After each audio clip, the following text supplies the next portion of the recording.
Quando a Lava Jato, com apoio claro dos partidários da tal nova política e de setores da direita, passou a atuar para derrubar o governo Temer, o que fazia era precisamente golpear a agenda do centro. Ou, se quiserem, a agenda do conservadorismo institucional, como eu sempre destaco. Né? Pensem as medidas que o Temer tomou, se não seriam as medidas a serem tomadas por um presidente centrista? Estabelecer teto de gasto? Sim. Lei de responsabilidade das estatais? Reforma trabalhista? Reforma da Previdência, que não saiu porque houve justamente a tentativa de golpe, mas poderia ter saído.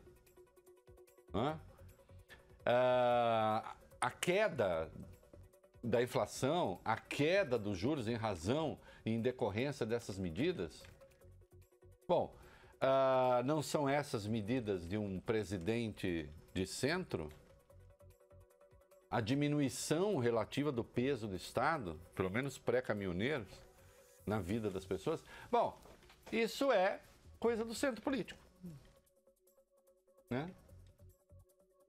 Essa agenda fez o país sair da lama em que estava.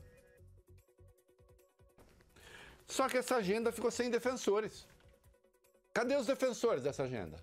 Alguém pode me dizer onde estão? De sorte que os candidatos de centro hoje dizem assim, não, nós somos candidatos de centro, nós defendemos o centro, mas não dizem o que querem. Nós não sabemos o que eles querem. Retiro de tal palavra, conservadorismo, por óbvio, a carga negativa que lhe empresta a esquerda. Nas democracias, um conservador luta pela preservação do molde institucional, não das iniquidades, para que as mudanças e o progresso se deem com segurança.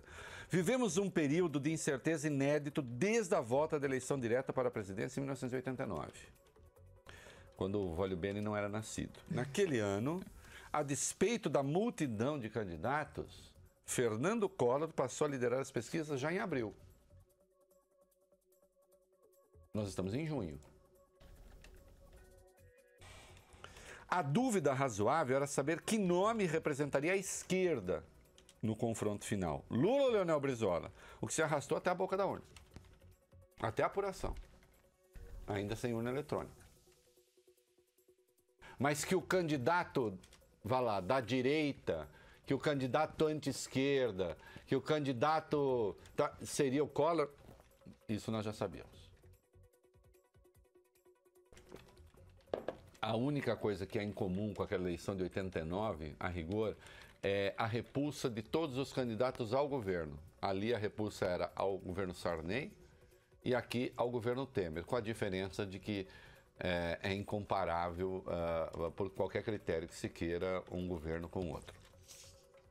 Nesse 2018, a menos de 4 meses do pleito, não sabemos nada. Explica-se, em 1989 não se vivia como agora a espera de Godot, o protagonista ausente da peça de Samuel Beckett. Momento cultural.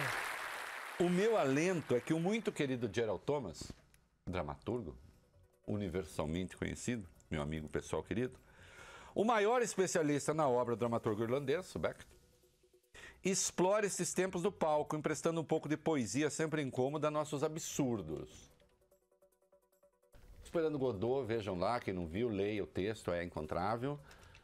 Basicamente, 2 personagens ficam sentadas falando sobre a vinda de Godot.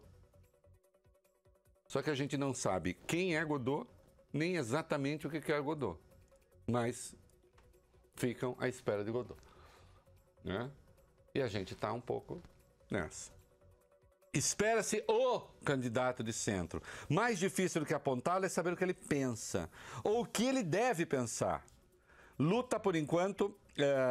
por enquanto, pré-candidato do PT, já ancorou sua postulação na, como dizem por lá, reação ao golpe. O discurso de Ciro Gomes do PDT não fica muito distante, embora este empreste à sua postulação um viés desenvolvimentista, de retomada de um projeto nacional, que une os brasileiros acima de interesses particulares. O discurso é conhecido. Nos 2 casos, admita-se de saída o Brasil, que vislumbram, repõe o Estado no centro de gravidade da economia. Isso é bom ou isso é mal? Para um liberal como eu acho mal. Une também os postulantes de esquerda à repulsa ao governo Temer, ainda que com acentos particulares. Os petistas centram fogo no presidente, o traidor, Ciro no MDB, o partido de ladrões, como ele chama. O nome desse filme, pouco importa o protagonista, Dona Maiara, é De Volta para o Futuro. As forças políticas que foram expulsas do poder pelo impeachment retomariam o controle do Estado, prometendo os amanhãs sorridentes que sempre ilustram o imaginário da esquerda.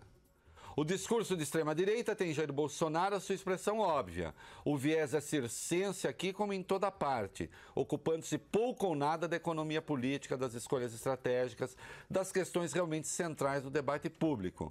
Menos ou mais Estado, fontes de financiamento e desenvolvimento, equacionamento da Seguridade Social. A política se reduz a uma delegacia de costumes.